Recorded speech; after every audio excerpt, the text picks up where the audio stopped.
Love and blessings, beautiful people. My name is Elizabeth Vanderwilt. I'm a holistic doula and a women's health coach, currently residing in Saskatchewan, Canada. Today we're diving into one of the biggest questions I hear from new parents all the time. How do I increase my milk supply? If you are worried about making enough milk, let me say that you are not alone. Concerns about supply are actually the number one reason that people stop breastfeeding earlier than they actually planned, which I will say my mother was one of those.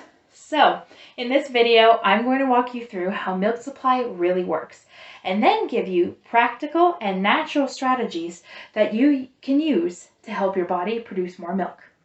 Remember, everything said in my videos are just for educational purposes only. I'm not giving out medical advice because I'm not a doctor and I'm not your medical professional. Please do your own research and consult a healthcare professional if you so choose. Remember to hit the subscribe button so you don't miss any of my future videos, and give this one a like if it's helpful.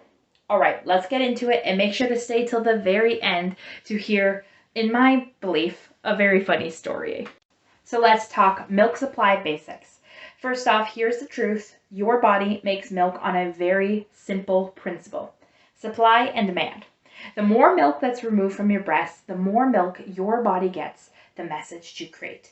If milk isn't being removed often enough or completely enough, your supply can dip. So the number one way to boost supply is to feed or pump more frequently. Ideally, 8 to 12 times in a 24-hour period. That's your foundation. Strategy 1. You want to feed or pump more often. If you're currently feeding, say 8 times a day, try squeezing in a 9th or a 10th session. It doesn't matter if it's your baby at the breast or it's your pump. You're still sending the same signal to your body saying, hey, we need more milk. It's not that dramatic, but it's me. There's also something called power pumping, which is a way of mimicking cluster feeding to encourage your body to produce more. Basically, you set aside an hour or two in the day to pump in intervals, with short breaks in between, and do that consistently for a couple of days, and many parents notice an increase in supply. I do hope to do another video on that in the future, so do stay tuned and comment below if you want that video. Strategy 2.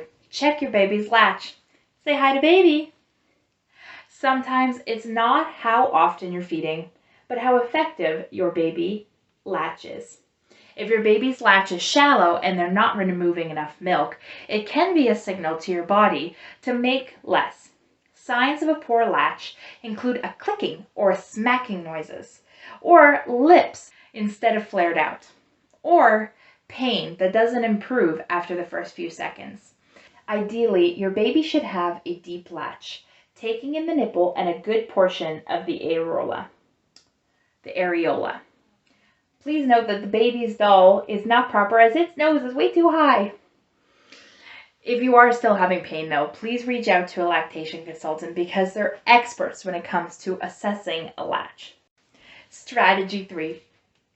Nutrition and hydration. Making milk is a metabolic process. Your body needs fuel. Think calories, protein, healthy fats, and lots of hydration. And if you're skipping meals or you're dieting too hard or not drinking enough water, these can all affect your supply. A simple guideline to think is drink to thirst and aim for your pee to be almost clear. Keep snacks and water nearby during feeds.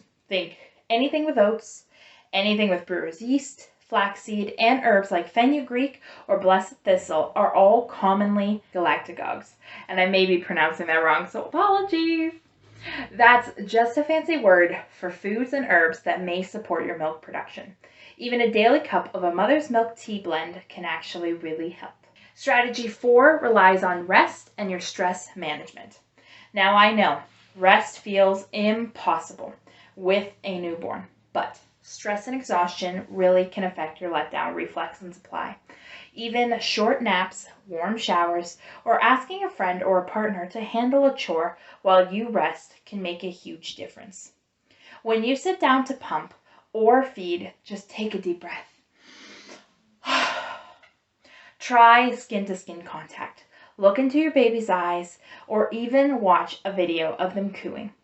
Oxytocin, i.e. the love hormone, is key in milk supply. So anything that helps you feel calm and connected supports your supply too. Strategy 5, watch for any hidden factors. I would really like if you could check if there are other factors at play.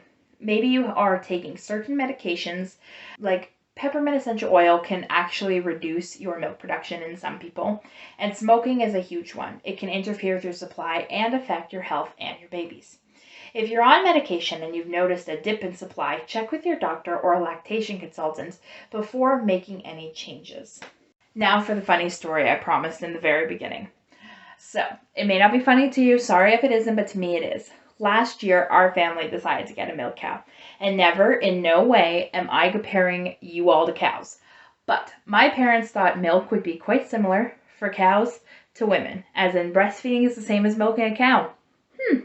So oftentimes, although I never experienced a milk cow a day in my life before, they would ask me questions in regards to breastfeeding, and if I thought they linked the same. I always told them the same thing, that, save this one for the neighbor that had cows all its life, but whatever. So as I told my parents, is a lot of it, I would assume, goes back to that supply and demand. And I really quite enjoyed sharing what I know and for them testing my knowledge from my studies. So again, not compared to a cow, but it could be pretty similar sometimes.